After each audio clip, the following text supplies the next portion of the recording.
Olá, eu sou Thales Faria, colunista do UOL. Estou aqui com a minha colega, também colunista do UOL, Carla Araújo. Como vai, Carla? Tudo bem, Thales. Boa tarde. Nós vamos entrevistar o senador Cid Gomes. Como vai, senador? Tudo bem, Thales. Boa tarde a você, boa tarde a Carla, todos que acompanham aqui a nossa live.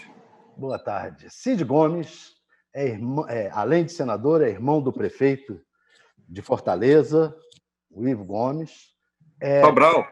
De Sobral, perdão, do Ivo Gomes. A nossa terra. E também do Ciro Gomes, que foi candidato à presidência da República por 3 vezes. Ex-prefeito de Fortaleza. Ex-prefeito de Fortaleza. O senador também já foi prefeito de Sobral, junto com o seu irmão. E deputado estadual, governador do Ceará.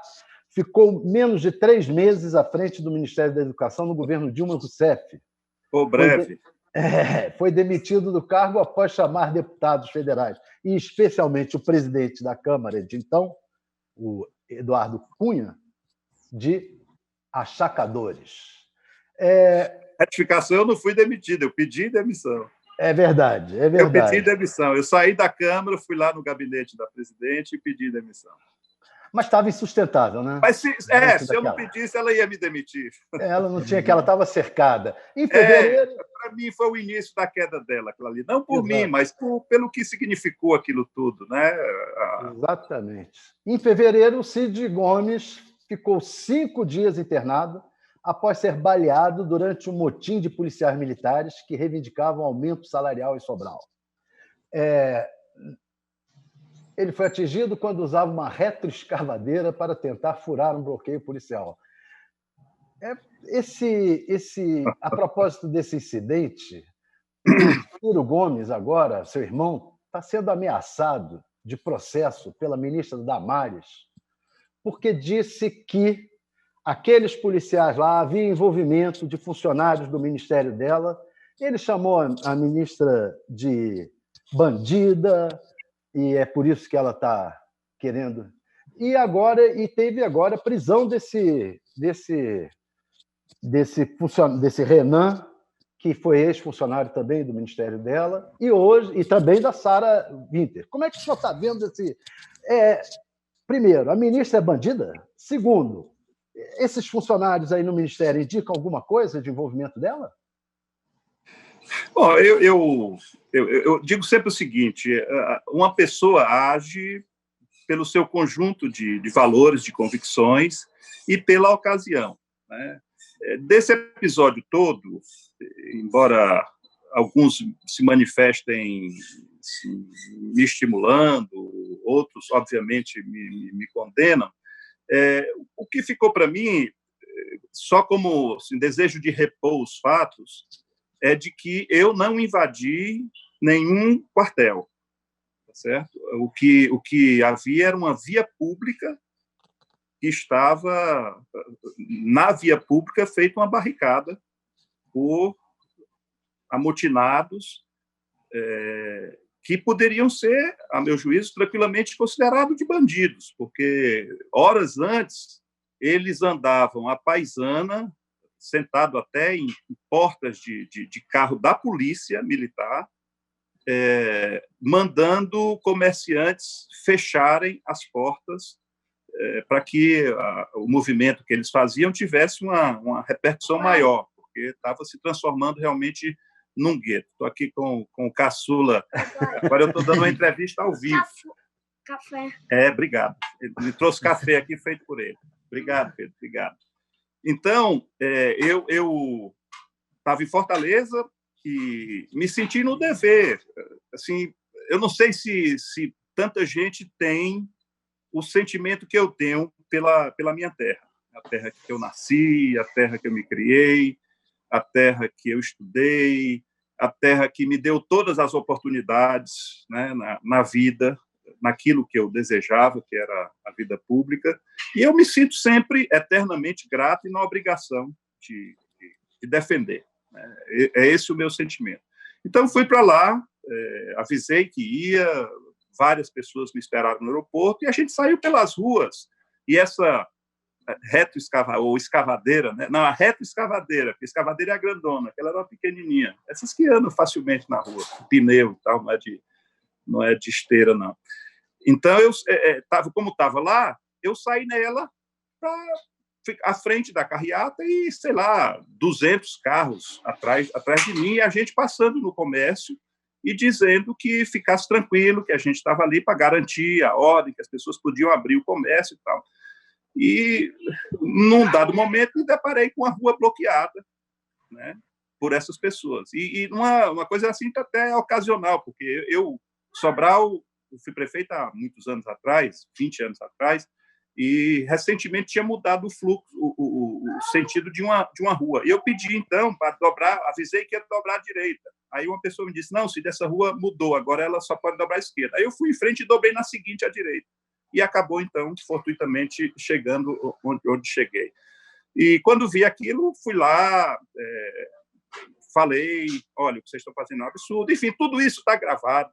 É óbvio que ninguém vai se dedicar tanto tempo a ver isso, mas, repito, o homem são os seus valores. Mas o Ciro disse que tinha envolvimento de funcionários do Ministério. Bom, o que é fato, só para terminar essa coisa, porque, para mim, a Damares é uma figura tão insignificante que eu nem procuraria nenhum adjetivo para ela, né?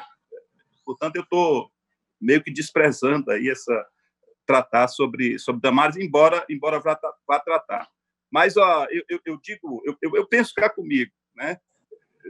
Você repetiria isso e tal? O homem são as suas circunstâncias, o seu temperamento, os seus valores e a ocasião. Se eu fosse andando pela rua e me deparasse com um grupo de marginais estuprando uma criança, pode ter certeza que eu mesmo, em minoria, iria reagir. Porque é da minha índole, né? É da minha índole.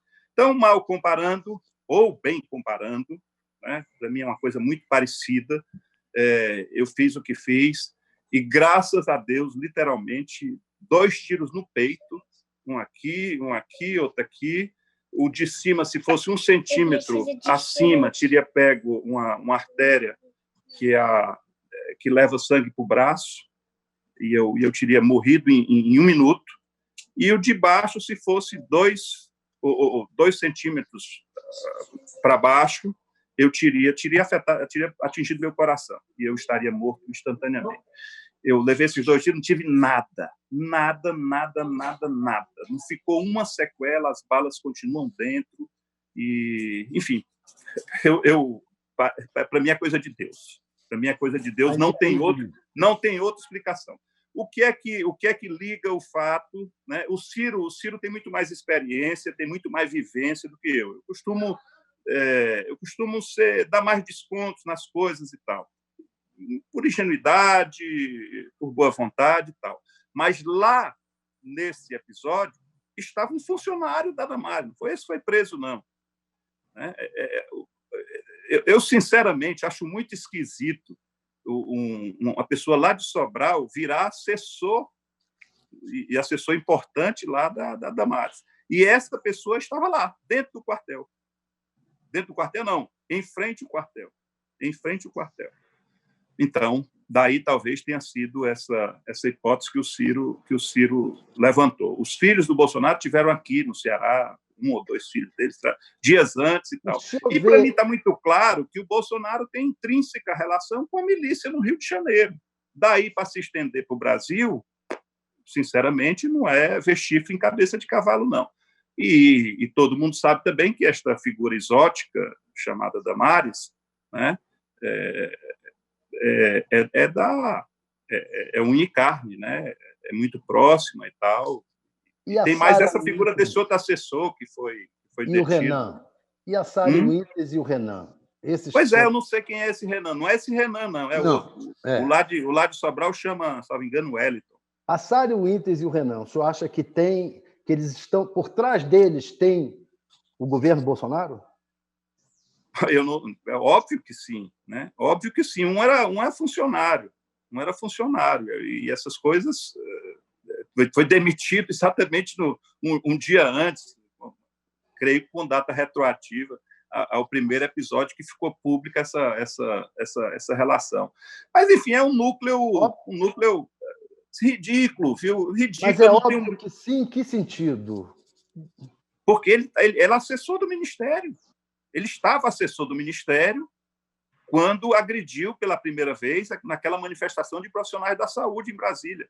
E aí fizeram rapidamente ali uma demissão no dia, né? Ou botaram uma data anterior, de um dia antes. Então, mais evidente do que isso é impossível, né?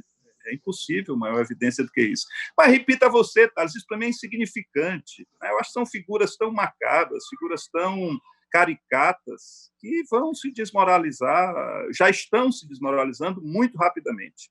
Né? Senador, boa tarde. O senhor falou aí dessa questão impulsiva do ser humano, né? E deu a entender que não se arrepende do episódio da retroescavadeira. Aí eu queria fazer duas perguntas, para o senhor analisar um pouco o momento que a gente está vivendo com essas manifestações, e também se o senhor é a favor do porte de armas, da liberação de armas, como o presidente coloca, porque aí eu imagino que se a gente entrar nessa onda de fazer justiça, podia ser um perigo muito grande, né? A população armada, e o presidente tem defendido a população armada, dizendo que uma população armada não vai entrar numa ditadura, enfim, eu queria que o senhor avaliasse um pouco essa situação. Eu sou um pacifista por natureza, por convicção. Eu sou absolutamente pacifista.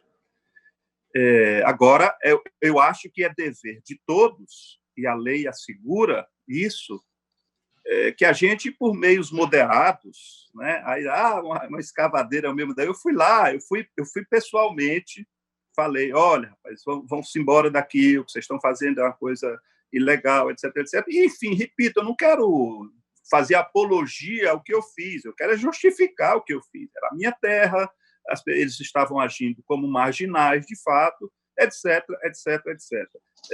Eu não estava armado nem de longe, e até fiz questão de mostrar isso, levantei a minha blusa, não estou armado aqui, não, estou em paz, e o que vocês estão fazendo é que está errado, etc, etc.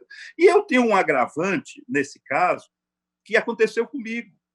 Eu era governador 5 anos antes, ou mais, talvez 7 anos antes, 8 anos antes, quando aconteceu algo semelhante. E eu, como governador, tive que ter um comportamento de governador. Embora a minha vontade fosse de resistir, né, eu fiquei quieto, fiquei no palácio o tempo todo e acabei cedendo, né, em boa parte das chantagens que foram feitas em nome de apelos, né, em nome de apelos que fizeram. A cidade aumentou os indicadores de homicídio enormemente, estavam em queda há 4 anos consecutivos, né, no meu primeiro governo. Isso foi no início do segundo governo. Então, eu tinha também essa questão pessoal contra esse movimento, que, repito, é ilegal, a gente não pode admitir isso. Quem tem, exatamente pela questão do armamento, quem tem poder de andar armado, quem tem competência, quem tem prerrogativa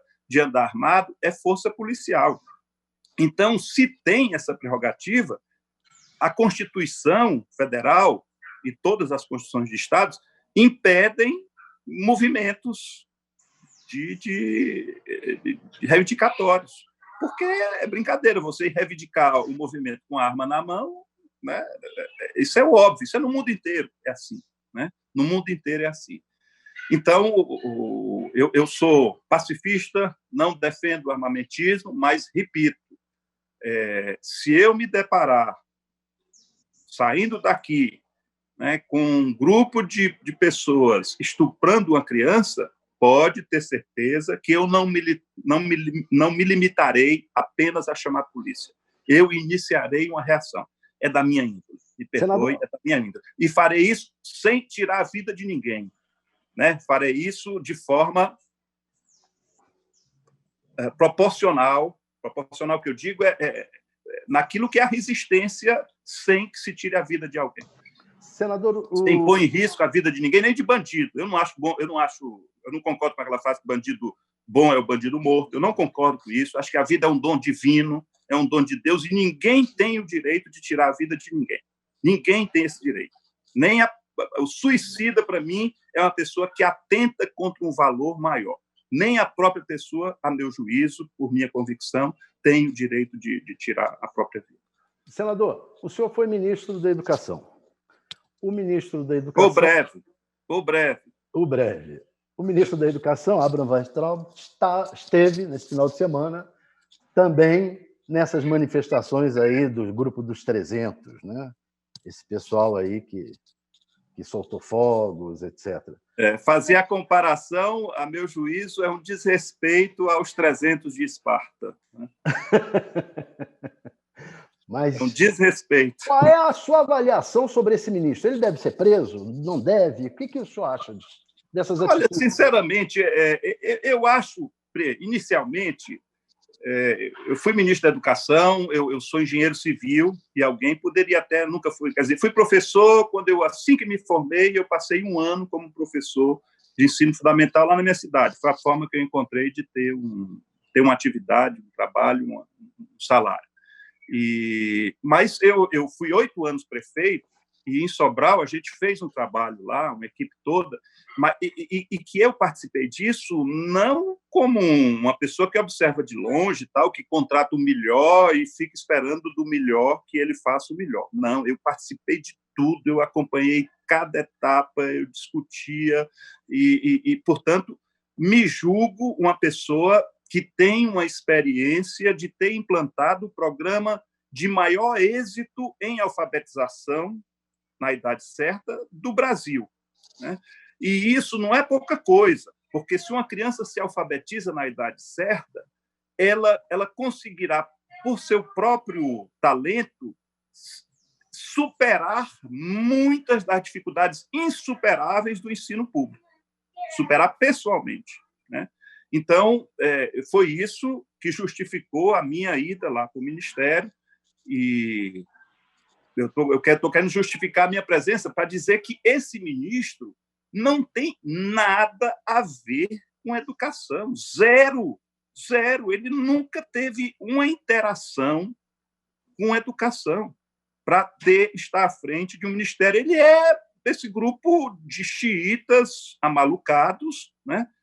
Próximo do presidente. Depois de ter colocado um colombiano, com todo respeito, mas eu acho que o Brasil teria nomes melhor, mas isso já mostra a exoticidade do Bolsonaro, para não falar nada mais duro, né?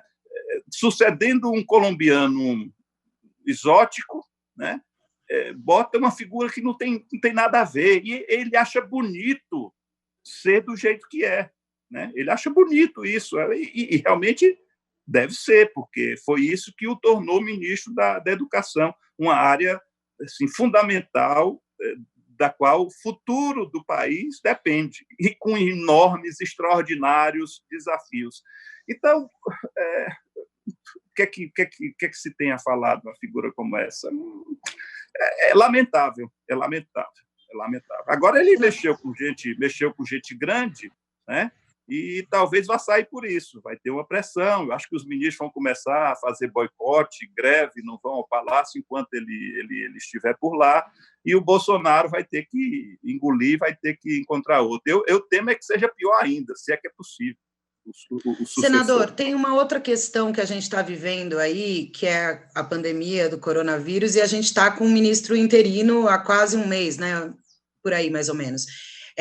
Como é que o senhor tem visto todo o combate do governo federal, as ações do próprio presidente contra a doença, e essa questão da interinidade do ministério também tão importante?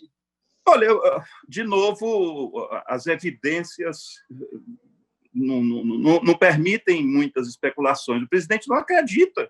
Ele acha que isso é uma coisinha ridícula. E, realmente, para algumas pessoas, o efeito dela é pequeno. Agora, está óbvio, né? E os outros países que nos antecederam, que devia ter dado para a gente mais condição e até revisão de crenças. Ele, no começo, achava que isso era coisa de clima frio. Né?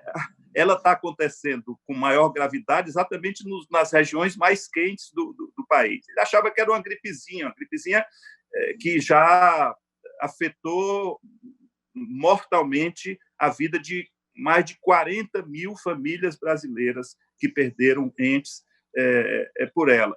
Então, o problema do Bolsonaro é que ele é um simplório, mas é um simplório arrogante. Ele é um despreparado, mas é um despreparado prepotente. Então, ele tem as convicções, me perdoe, imbecis dele, e não se conforma em ter as convicções e expressar. Né? Se fosse até aí, menos mal. Ele é que ia ficar na conta do ridículo, como já está. Mas ele impõe, ele é que nomeia. Né? Então, ele começou a perseguir aquele primeiro-ministro, o Mandetta, né? Até tirá-lo, porque o Mandetta não receitava, não prescrevia, não recomendava a cloroquina. Né? Cloroquina, Aí depois colocou esse outro, né, que parece até ser uma pessoa... Quer dizer, parece não, para mim ganhou, para mim ele cresceu. Né? Também é uma figura exótica, né, mas cresceu porque não se sujeitou a aceitar as ordens. Repito, é um despreparado arrogante que quer, além de expressar sua opinião ridícula, que não estuda, né, que não tenta aprender, são convicções preconceituosas, né, ele quer mandar. Lamentavelmente, esse é o grande problema do Bolsonaro, é que ele quer mandar. Mas aí o senhor é a favor de empichá-lo, tirá-lo do governo? Não. Eu acho o Brasil tem muito pouco tempo de democracia. O seu e a partido democracia, é a favor, né? O partido ingressou entrou na Câmara com um pedido de impeachment, né? E deliberou sobre isso. Eu, pessoalmente, sou contra, tá certo? Porque eu acho que a democracia, como eu estava dizendo, no Brasil é algo muito recente. Se a gente for comparar com outras nações do mundo, nós temos muito pouco tempo de democracia contínua, e ela requer um aprendizado. Né? E muitas vezes também esse instrumento de afastar, seja por impeachment, seja por golpe, seja por pressão até o suicídio, isso sempre foi usado por forças dominantes no país. Né? E eu acho que é um instrumento do qual o povo desconfia, porque o povo elege e aí acabam afastando. Então, como regra, eu sou contra o impeachment, não é uma coisa específica do Bolsonaro. Eu acho que só em casos de absoluta extremidade, tipo atos de desonestidade, ou repito, tem coisas assim que encostam perto dele e que começam a justificar, mas pelo exotismo dele, pelo despreparo dele, eu acho que a gente tem que pagar um preço, e a democracia brasileira, para o seu aprendizado, tem que aguentá-lo até o final. Essa é a minha opinião, salvo o melhor juízo, salvo se haja uma coisa mais grave. Agora mesmo, por exemplo, ele está sendo acusado, e o Tribunal de Haia acolheu a denúncia, vai investigar por crime de genocídio, tá certo? Então, apurando as responsabilidades dele na quantidade de mortes que teve o Brasil, isso, obviamente, que é algo que já justifica, não por tentativa de encontrar algo para justificar, mas por impedir que ele continue fazendo mal, e um mal que trata de vidas, que põe risco de vida. Genocídio? Olha, o que eu tenho dito é o seguinte: ele é despreparado, ele é um despreparado que quer mandar, e, nesse caso do coronavírus, a responsabilidade dele tem que ser apurada. Ele mesmo, ou pessoas que o cercam, já sentiram isso, já anteciparam isso, e fizeram editar até uma medida provisória que tenta já desculpar previamente, ou não responsabilizar previamente, ordens, ações da área pública que tenham tido efeito nessa pandemia. Mas isso, repito, precisa ser apurado. E repito também, não para se encontrar um motivo para tirá-lo. Eu, pelo meu gosto, fazia o seguinte: encontrava um motivo para não tirá-lo. A minha opinião pessoal é isso. Ele representa, naturalmente, um conjunto de sentimentos, né? Um conjunto de sentimentos. Eu não posso acreditar que esse sentimento seja majoritário em muitos estados do Brasil, como São Paulo, Rio Grande do Sul, etc., etc. né? Na hora da eleição, era um caldo, um conjunto de sentimentos, e tem aí essa coisa do conservadorismo, do fascismo, está lá, né? Então, o radical dele, a meu juízo, deve ser exposto, né? Deve ser exposto e deve... O julgamento não é um paredão e uma baioneta ou um fuzil. O julgamento dessas pessoas deve ser feito pela sociedade, para que a sociedade repudie essas pessoas e elas passem de novo a ter vergonha do sentimento que têm, né? Das convicções ideológicas que têm. Isso é o bem que eu acho que o Bolsonaro vai acabar, não sei se eu estou sendo otimista demais, mas acho que o bem que ele vai fazer ao Brasil é isso. O gueto nazista, fascista, egoísta, direitista, doente, tem que voltar a ter vergonha de expressar suas opiniões de novo, como era assim no passado. Até muito pouco tempo era assim. Ô, senador, essa questão dos pedidos de impeachment, tem uma série de pedidos, né, na Câmara, e tem gente que fala que o Rodrigo Maia está segurando ali, enquanto o próprio presidente já começa uma negociação com os partidos do chamado Centrão, em troca de cargos, que a gente sabe já numa uma certa vacina. O senhor acha que esses pedidos, nenhum deles deve ser pelo menos discutido? Ou o Maia sozinho tomar essa decisão?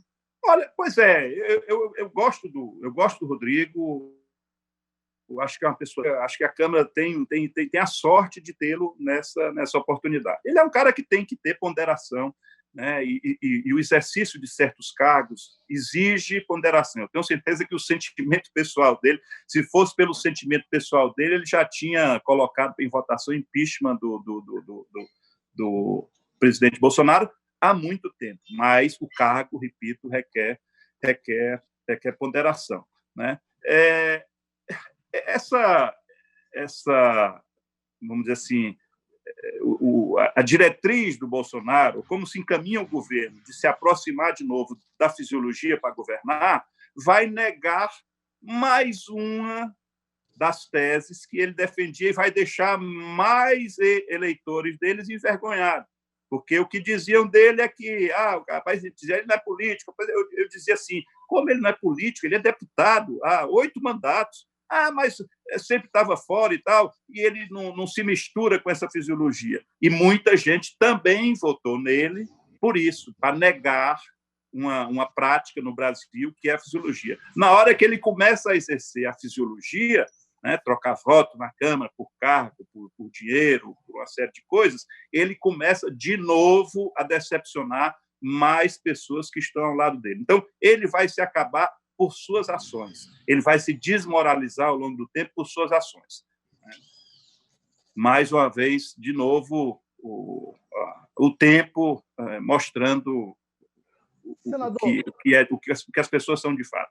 Seu irmão, Ciro Gomes, é um possível candidato à presidência, mas parece estar numa guerra com o Lula tão grande quanto com Bolsonaro ou maior. Isso é bom para as oposições, essa desunião? Olha, o Ciro é um cara que pensa, muita gente acha que ele fala o que vem à cabeça, né? Muitas vezes realmente fala o que vem à cabeça, mas ele pensa muito e ele sabe, de fato, que ele tem que mostrar a diferença dele para o PT, né? Ou para o que o Lula significou. O Ciro, às vezes, faz gestos de generalizar, ou faz declarações generalizando, mas, em relação ao PT, por exemplo, ele tem feito muitas declarações separando, dizendo que o PT tem um núcleo central, uma burocracia, né, corrupta, que ele fala, e realmente o PT, infelizmente, foi manipulado, ou tem sido ainda manipulado por uma burocracia, enfim, e que isso não significa dizer que todos os quadros petistas são ruins. Nós temos alianças com o PT lá em Sobral, que é a nossa cidade, né? Já apoiamos, inclusive, o candidato do PT a prefeito. temos aliança com o PT no Estado. Mas essa burocracia que não manda aqui, não manda aqui. A burocracia é nacional. Como regra, o comando nacional petista se corrompeu. Se corrompeu. Você vai querer negar o que aconteceu? O loteamento, essa coisa de loteamento de cargo em lugares estrategicamente que tratam com muito dinheiro, como é o caso da Petrobras, né? Quem começou foi o PT. Quem começou, que eu digo, o que dá argumento para os outros pressionarem para ter também, né, foi o PT. O PT foi que quis aparelhar a Petrobras e, disso, tirar vantagens pecuniárias, receber propina, né, propina mesmo, e dinheiro de financiamento, muitas vezes com oficiais, né? Mas quem iniciou essa prática foi o PT. Então, repito, o PT, quando o Ciro fala, é isso, é um núcleo central, é quem dirige hoje o PT, é quem comanda hoje o PT. Agora, tem muita gente no PT boa. E o Ciro, mas, enfim, o meu papel é muito mais de passar a mão do que de falar. Senador, você não acha que o que eu acho é o seguinte: o Ciro, para se consolidar como uma alternativa para o futuro do Brasil, ele tem que se diferenciar do Bolsonaro, obviamente, isso não é tarefa muito difícil, mas ele tem que se diferenciar também do PT, porque o conjunto de fatores que fez a vitória do Bolsonaro, talvez o mais importante dele tenha sido a decepção com o PT, certo? Com o que o PT representou durante os 13 anos que esteve à frente da presidência. Não pelos feitos, o Lula tem muito mérito, né? A gestão dele teve muito mérito e tal. Agora, a prática de conivência, ou de fazer centralmente no financiamento desse modelo a corrupção, é algo realmente que vai deixar ainda muito tempo os brasileiros indignados. E o Ciro tem que mostrar que é diferente disso. Eu acho que ele está certo. Senador, mas essa oposição aí rachada não pode atrapalhar nas próximas eleições? E aí eu queria saber o que o senhor acha, por exemplo, também de uma eventual candidatura do Moro. Ele tende a pegar uma parte dos eleitores do presidente, e porque esse polo aí, né, dos antipetistas, dos antibolsonaristas, mas como é que o senhor acha que vai ficar esse cenário? Olha, assim, nós não queremos, ou não, nem queremos, né? A gente quer voto de todo mundo, mas não temos a ilusão de que vamos ter voto numa fração radical defensora do petismo aparelhista, nem no radical defensor do Bolsonaro. Eu estimo que isso aí, no máximo, seja 20%, né, da população. Então, você tem 60% que é um universo trabalhável, né? E acho que é nesse universo que a gente tem que se consolidar, mostrando que não adotamos práticas de aparelhismo e que justificam a corrupção em nome de um projeto de poder, nem somos egoístas, radicais, conservadores absolutos, como essa fração do Bolsonaro. O Moro é uma figura assim, muito artificial para mim, né? Eu não creio que ele tenha densidade. O público dele, boa parte é esse público indignado com a corrupção. Mas eu acho que cada dia que passa, ele vai tirando a carapuça. Ele não é um cara assim, de boa índole, bem intencionado em fazer o bem. A meu juízo, ele é um carreirista. Um carreirista, um oportunista, e essas pessoas fazem tudo. Combatem a corrupção quando é o momento e se juntam a ela quando é do seu interesse e a pratica. A acusação que ele fez cada dia do mais, presidente. Eu acho que o Moro tende a se diluir como uma expressão política no Brasil. a acusação que ele fez ao sair do presidente Bolsonaro, de que o presidente teria interferido na Polícia Federal, depois a gente viu o vídeo da reunião ministerial. O que o senhor acha? O senhor acha que houve uma interferência ou que o Moro... Pura hipocrisia dele, assim, eu acho que os dois têm razão. Eu acho que ele tem razão em falar do Bolsonaro, realmente o Bolsonaro, isso só um cego não enxerga, né? E é ridículo como eles tentam passar a versão de que ele é tão despreparado que ele, em vez de falar ele acho que não vê a palavra certa para falar da Polícia Federal lá, ele disse a segurança. E aí tentam se aproveitar desse deslize dele no português para dizer que ele estava falando era da segurança pessoal e tal. Só um imbecil para acreditar numa narrativa ridícula como essa. Então, é óbvio que o Bolsonaro quer, né, se proteger, né, quer se defender, e até entendo que ele queira impedir que a Polícia Federal seja usada contra ele, né? Até assim, com muita boa vontade, eu acreditaria que ele queria uma neutralidade. Eu acho que não. Eu acho que, no fundo, ele quer mesmo que ela blinde, né, a ele, aos familiares e à milícia dele, com quem ele tem estreitos laços, ele e os filhos. Tá certo?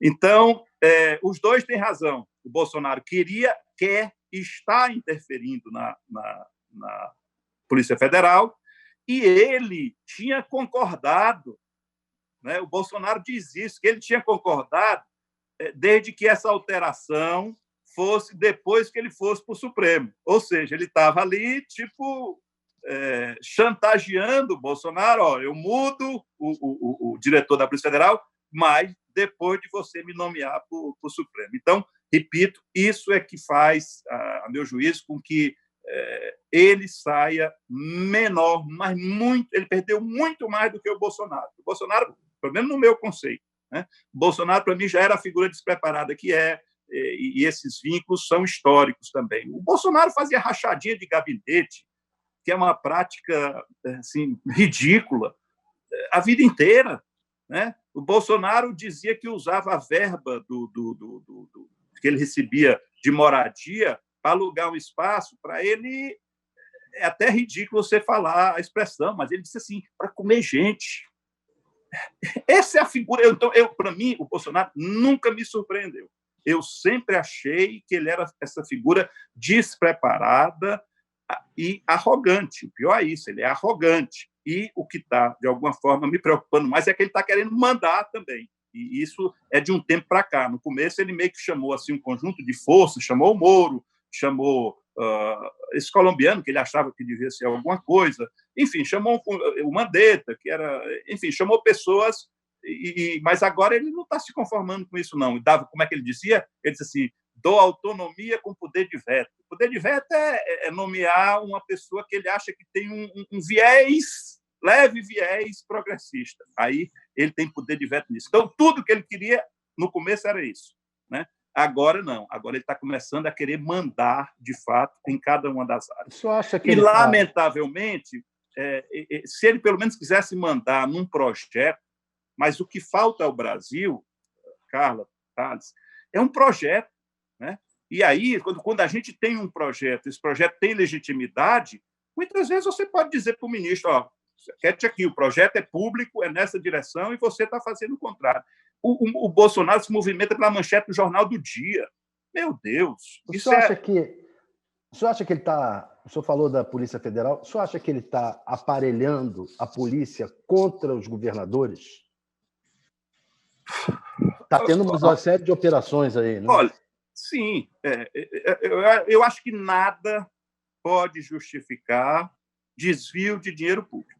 Tá certo? Então, quem for podre que se arrebente. O perigo, muitas vezes, é fazer a cena, enxovalha a honra das pessoas, e depois, quando se vai ver com profundidade, a pessoa não foi bem assim, não tem aquele envolvimento. Então, dito isso, a Carla Zambelli, né? Isso. Carla Zambelli. Carla Zambelli. Então, ela sabe disso, né? Que sabia que existiria um movimento aí. eu acredito até em acaso, mas coincidências demais acabam me fazendo desconfiar. Mas, enfim, o senhor acha que ele está aparelhando contra os governadores ou não? Eu estou achando que sim. Eu estou achando que a Polícia Federal, a meu juízo, também não é uma instituição múltipla, né? O comando dela, a força, o poder não é total. É óbvio que, na hora que isso começar a se exceder, a própria entidade, a própria organização, os componentes da Polícia Federal se rebelarão. Eu não tenho dúvida disso. Eu tenho essa tranquilidade em confiar, porque são muito bons quadros que tem ali dentro.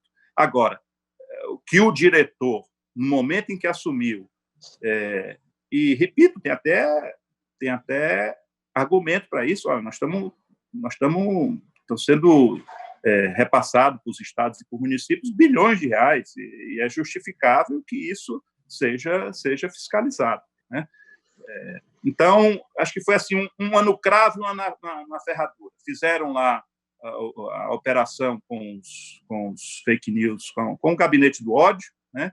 E meio que para o presidente não ficar tão achando ruim, estão fazendo e vão fazer e devem fazer, concordo, deve fazer com muito, a meu juízo, combate à corrupção se dá, pelo menos até que seja comprovado, com mínimo alarde. O que eu discordo é do espetacularismo que existe nessas operações, né? A profundidade delas, tanto maior, melhor. Em relação ao ministro Paulo Guedes, senador, o senhor agora tem a questão do auxílio emergencial, que o Congresso está discutindo, o presidente está discutindo uma ampliação. Esse auxílio emergencial aumentou um pouco a popularidade do presidente em algumas regiões, né? E a equipe econômica quer restringir um pouco esse aumento, enquanto o Congresso tenta fazer com que ele seja permanente, não, que eles continuem com um valor mais alto, o que não tem dinheiro no país para fazer, né? Como é que você tem avaliado a política econômica do Bolsonaro? O Paulo está mais perdido do que segue em tiroteio, né? O Paulo Guedes é uma figura de uma linha econômica aí, de uma escola da economia que prega o liberalismo, que prega o Estado mínimo, que prega a privatização e que prega zero déficit público, né? Pois vai cair na mão dele, ou está caindo, já caiu na mão dele, o maior déficit público da história desse país. Mas não é o maior assim, um foi 10, o outro é 12, não. O anterior, o maior, o que justificou na cabeça de alguns o impeachment da Dilma, foi algo em torno de 130 bilhões o déficit. Ele vai praticar algo superior a 400 ou 500 bilhões de reais. Então, isso mas já mostra... Mas nesse caso teve uma pandemia, né? Muito bem, eu sei, claro que sim. Claro que sim. Eu estou falando que o acaso vai botar no colo dele o maior déficit público da história do Brasil. O Bolsonaro está cada vez mais querendo mandar nas coisas, tá certo? E, inclusive, na área do Paulo Guedes. Então, repito, Paulo Guedes está cada vez apitando menos, né? E vai cair numa contradição absurda, até para o currículo, acha que a saída do Mansueto até para a história dele.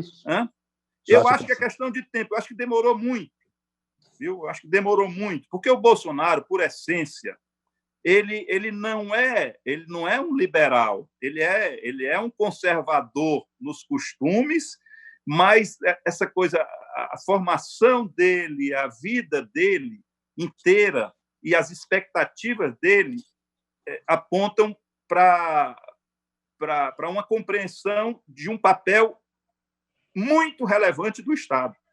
E isso é a antítese do que o Paulo Guedes pensa. Mas você acha que a saída do Mansueto tem a ver com isso? Como? A saída do Mansueto tem a ver com isso? Eu acho que o Mansueto deve estar preocupado com o currículo dele. Né? Realmente não é bom, não. Você ter isso, óbvio, pandemia, não sei o que e tal, mas tem o cenário brasileiro econômico, ele já era gravíssimo antes dessa questão. Né? Para efeito do psicológico, muita gente está colocando a culpa na pandemia, na questão da economia, mas o Brasil já vem com problema há muito tempo. Né? E no governo Bolsonaro, esses problemas se agravaram, certo? Se agravaram. Então, a tal retomada, que é a esperança de todos, retomada do crescimento, está cada vez mais distante. É óbvio que se você chega no fundo do poço, se você caminha com um desemprego, aí uma taxa de desemprego de 20%, e depois isso volta, há uma reação e isso volta para 13%, é claro que muito bem, né? Mas, repito, o Brasil não tem grande expectativa porque o Brasil não tem projeto. O Bolsonaro não tem projeto. Então, não tenha nenhuma expectativa de algo. Com projeto é difícil, né? Com pactuação é difícil. Imagina sem nada, no improviso. O Bolsonaro governa, repito, com a manchete do dia. Né? E o que aconteceu ontem acaba. Não vai gerar nenhuma consequência. É só uma declaração imbecil no dia, na hora. Né? Então, eu, sinceramente, não posso esperar nada de um governo como esse. O Paulo Guedes, ele tem ali também uma simpatia do mercado, né? E o senhor, que ainda não precifica uma possível saída dele. O senhor acha que seria bom ou ruim para o governo uma saída do Paulo Guedes? Essa coisa, eu questiono muito o Ciro também, e me perdoe, o que é o mercado? Né? O mercado é o quê? É a banca? A banca realmente deve estar ainda satisfeita. A despeito, eu gosto de reconhecer as coisas que são feitas, né? E era incompreensível que o Brasil praticasse as taxas de juros que praticou durante décadas, porque isso é a fonte da mamata, isso é a fonte do enriquecimento que eu consideraria até ilícito, porque a Constituição, durante pelo menos um bom tempo, dizia que o juro devia ser no máximo 12%. Depois eles acabaram tirando isso da Constituição. Né? Mas a gente vê quanto era necessário, de fato, que isso estivesse na Constituição e se praticasse. Hoje o Brasil está com a taxa de 3%. Né? Então, isso é um mérito da política econômica do governo, e eu não sei se o Paulo Guedes tem realmente influência nisso, ou se é coisa do jovem lá, que quer reconhecer os seus méritos, neto do grande brasileiro Roberto Campos. Né? E eu digo grande brasileiro pela sua história, não estou entrando aqui no mérito das suas ações no período militar. Né? Então, eu duvido que ele tenha nessa ação boa. No que é real, os bancos estão... Olha, você vê um absurdo, saiu agora a divulgação do primeiro trimestre desse ano, que já pegou um mês de pandemia, e os bancos estão tendo lucros absurdos. Então, a taxa de juros baixa nominalmente, a Selic, tudo bem, isso tem um efeito na dívida do país. Eu sei lá o quanto da dívida, isso são dados que ficam meio caixa preta, quanto da dívida realmente está sendo remunerada com essa taxa Selic. A história é que tem muito já em dólar, tem muito em outras taxas que são praticadas no curtíssimo prazo. Então, isso é a essência do problema brasileiro. Agora, os bancos continuam lucrando. E o Paulo Guedes, a meu juízo, é alguém que representa esses interesses. Só para fazer um parênteses, eu queria pedir desculpas aos internautas, porque no YouTube caiu durante 2 ou 3 minutos a conexão, mas já voltou e continuou a conexão em outras redes, o Facebook e no próprio UOL, e continuará na gravação também, mas só para fazer pedido de desculpa aos internautas que estão no YouTube, e aproveitar e perguntar o seguinte, já que caiu nos 3 minutos, você acha que cai o Paulo Guedes? Olha, eu acho que ele não aguentará muito tempo. Eu acho que ele já estava assim, o Bolsonaro, na medida que vai botando as unhas de fora, porque, repito, são conflitantes. A visão econômica, embora o Bolsonaro não tenha nenhum estudo, nenhuma compreensão científica do que é economia, mas ele dá pitaco em tudo, e quer mandar em tudo, e ele tem convicções em tudo, certo? Então, eles já estavam de mal. Ele estava entrando na frigideira do Bolsonaro. Veio a pandemia, e aí ele teve de enfrentar outros problemas, então ele resolveu, por questão de oportunidade ou de oportunismo, dar mais um tempinho aí para o Paulo Guedes. Mas eu não acredito que a manutenção do Paulo Guedes, não por ele, né, eu acho que ele, no fundo, gosta disso, não durará muito tempo. Né? Nem torço para isso. Mas na reunião ministerial, o ministro Paulo Guedes deixou claro ali algumas políticas já falando em reeleição do presidente, né? E você acha que ele está tomando gosto pelo poder aí? Olha, eu acho que ele deve estar tomando gosto muito mais pelo varejo do que pelo atacado. No atacado, ele já vinha num processo de desmoralização pelo Bolsonaro. Já vinha nesse processo. Depois o Bolsonaro resolveu dar um tempo. Eu acho que ele deu um ultimato ao Bolsonaro. Olha, ou você muda aí, ou eu vou sair. Aí vocês lembram que o Bolsonaro fez um gesto, colocou os dois e disse: quem manda na economia é o Paulo Guedes. Né? Sim. Isso. Pois é. Então, aquilo ali, a meu juízo, é a sequência.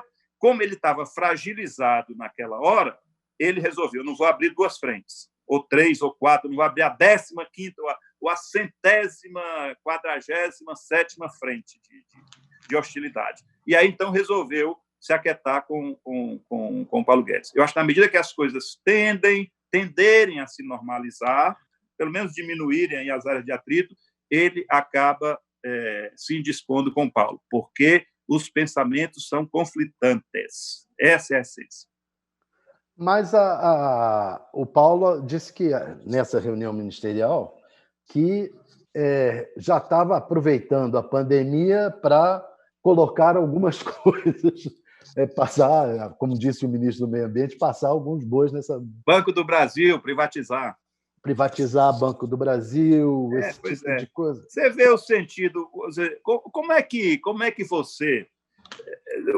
Assim, muita gente... Eu sinceramente, nessa questão, eu não tenho uma posição radical. Eu acho que tem coisas que devem ficar com a iniciativa privada, tem coisas que são necessárias que estejam sob o comando do Estado. E ter instituições financeiras públicas, a meu juízo, é fundamental. Né? Você não vai ter, somente nessa loucura de taxa de juros no Brasil e da ganância dos bancos privados, e que, infelizmente, muitas vezes até os bancos públicos vão na mesma onda, né? É impossível, quer dizer, não é recomendável que você entregue completamente isso. Agora, para muitos, o grande argumento é que você acaba tirando dinheiro do orçamento público para cobrir rombos nessas empresas e tal públicas. O Banco do Brasil dá lucro, um lucro extraordinário. Então, em nome de que nós vamos privatizar uma coisa como essa? Sinceramente, né? Mais de 3 bilhões de lucro o ano passado.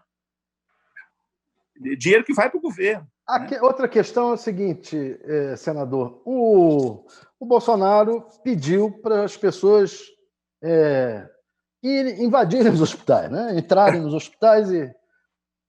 O senhor acha que ele tem que ser responsabilizado por isso? O senhor está falando aí que é contra impeachment, mas isso aí é uma coisa seríssima, né?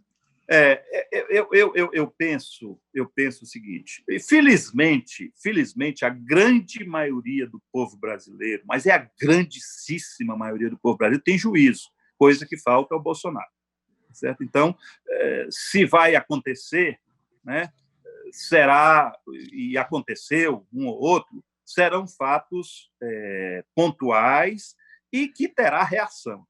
Aqui mesmo em Fortaleza, saíram três vereadores aqui ligados ao capitão Wagner, que é desse grupo bolsonarista e tal, e foram querer invadir o hospital de campanha do do que está montado aqui no estádio Presidente Vargas. Lá, prontamente, e são, como regra, de profissões militares, aí eu acho que um é policial civil, outro é policial militar, mas eles tiveram reação imediata da direção e a polícia mesmo chegou lá e disseram para eles que se ele não fosse embora ali, ou se tentasse invadir de fato, seriam algemados, mesmo na condição de vereador, seriam algemados e presos. Então, felizmente, o bom senso prevalece. Mas, de novo, é mais uma demonstração do despreparo, da desqualificação e da irresponsabilidade, lamentavelmente, do nosso presidente. A repercussão que isso terá, né, vem tendo, apurada, acho que deve ser algo a ser investigado. A AIA pode fazer, e é uma corte isenta, né, está fora da influência política aqui do Brasil, pode fazer esse trabalho para a gente, para que as pessoas não desconfiem de que isso é uma perseguição política, porque é natural também, dado o passionalismo aí, que achem que qualquer gesto é um gesto de perseguição política. Agora, eu acho que a gente da política deveria impor algumas reações a isso, mesmo que sejam simbólicas, tá certo? O Parlamento brasileiro tem feito isso, né? A Câmara, o Senado têm corrigido. Agora mesmo o presidente Davi Alcolumbre acabou de devolver aquela coisa reincidente, né? Reincidente de querer quebrar a autonomia das universidades. E é uma coisa tão miúda, né? Porque no período desse ele não sabe nem quanto tempo vai mais durar. Que custava deixar o cara respondendo, o reitor, né? Mas não, é uma coisa ostensiva, eles fazem mesmo para expor, é uma coisa que, a meu juízo, é completamente injustificável, da cabeça desse Weintraub, né? Senador, então, o senhor citou... Eu acho que o que o Congresso, o que o Judiciário tem que fazer é fazendo medidas de contenção de danos práticas, né? Mandou uma medida provisória inconstitucional, devolve. E olha que isso é um instrumento que foi usado 4 vezes. E olha os juristas, vamos lá, se os juristas concordariam com isso, né?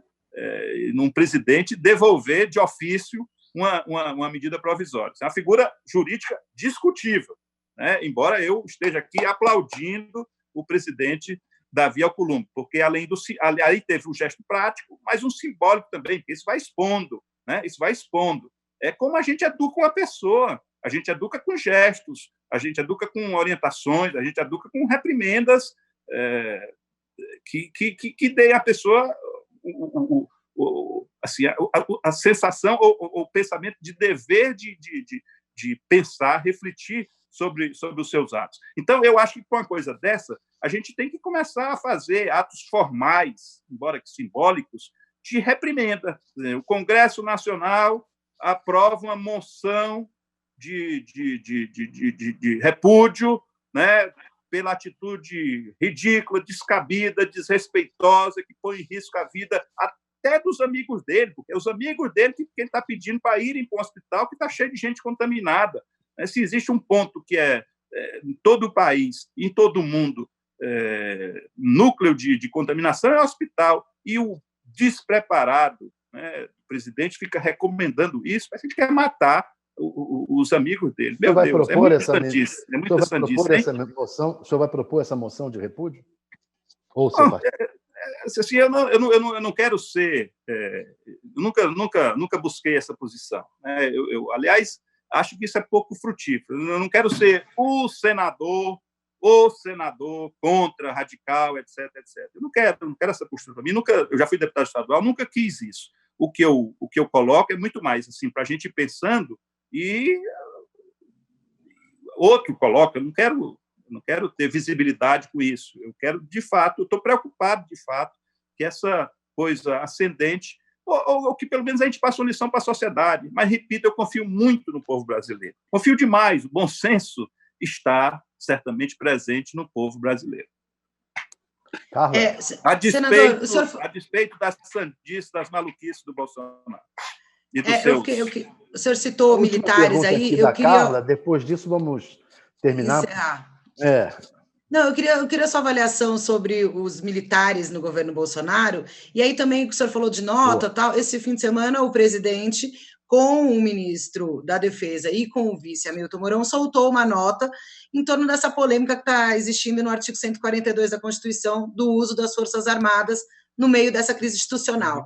Se o senhor puder aí fazer a avaliação sobre... Olha, repito, eu não tenho nenhuma vocação para ficar acreditando em teorias revolucionárias, exóticas demais, para além da conta. Eu acho que as Forças Armadas no Brasil têm consciência do seu papel, e no seu papel não está, entre o seu rol de atribuições, não está se imiscuir nas coisas da política. Certo? E o que está havendo, ainda de forma atenuada, é um conflito. Eu acho que isso tende a se agravar pela postura do presidente despreparado que a gente tem, de conflito entre o poder executivo e o judiciário, e o poder executivo e o legislativo. Eu acho que tende a se agravar essa coisa na medida que a sua popularidade for caindo. E eu acho que essa ladeira é uma ladeira que tem muito chão pela frente ainda. Eu acho que ele vai cair, a despeito de ter aí essa faixinha de 29%, 30%, 28% de aprovação. Eu acho que cada vez mais ele vai decepcionando as pessoas e vai mostrando o quão despreparado é. Isso é coisa que político valoriza, tá certo? É a opinião pública. Então, na medida que o Bolsonaro, por mais fisiologismo que tenha, tá certo? Por mais fisiologismo que tenha, por mais que ele coloque deputados, senadores, coisa que ele negava, dizia que era absurdo, para participar do seu governo em troca de apoios políticos ou apoios aí até no caso empresariais, etc. Ele vai estar numa ladeira declinante de popularidade. E a política se afasta de quem não tem popularidade. Então, mesmo os que têm tendência ao fisiologismo vão ficar ali, pegam um pouquinho e tal, mas vão abandonar. Mas... Eu acho que a tendência é realmente de se agravar. E os militares? Eles estão tendo... Eu acho que os militares estão conscientes. Os militares estão conscientes. Estranhos, né? Tudo bem, rapaz. O Bolsonaro ele tem que, viajando de helicóptero por cima de manifestação... A horda dele, ele tem que dar uma esperança, porque se ele for dizer para a horda dele que os militares não vão apoiá-lo, esse maluco, Gessé, o que foi preso, ele não vai mais fazer essas doidices, ele vai ver, rapaz, esse negócio é frio, esse cabo tá sozinho nessas maluquices, né? Então, ele vai querer dizer, mas eu acho que não tem espaço para isso. O 64 foi uma coisa completamente diferente, né? Então, a meu juízo, zero possibilidade de haver alguma intervenção, alguma atuação na política. Mas o comportamento desses generais não está sendo ruim? O ministro da Defesa o general Heleno, você acha que, de alguma forma, ele representa pensamento de Força Armada? O general Heleno virou um íntimo da família. Então, ele está ali para defender a família do Bolsonaro e só, né? Essas pessoas, quando as pessoas, é o seguinte, ela tem uma função institucional e tem um papel institucional, mas muitas vezes, quando são convidadas, elas aderem completamente até para a necessária permanência deles. Eu não tenho zero preocupação. Eu posso estar sendo ingênuo, posso estar sendo otimista, mas eu tenho zero preocupação de que no Brasil haja alguma ação de endurecimento com respaldo das Forças Armadas. Eu acho que a tendência do governo Bolsonaro é se desmoralizar a cada dia. E o grande responsável por isso é ele mesmo, tá certo? É ele mesmo, ele é que está cavando a sua própria sepultura. Perfeito. Olha, eu agradeço muito ao senhor, senador, à Carla também. Obrigada, senador. Obrigada, Thales. Aos nossos internautas. Foi uma boa entrevista. Muito obrigado, senador. Obrigado, Carla. Obrigado, Thales. Obrigado a atenção de todos. Por mim foi ótima, a parte dos entrevistadores.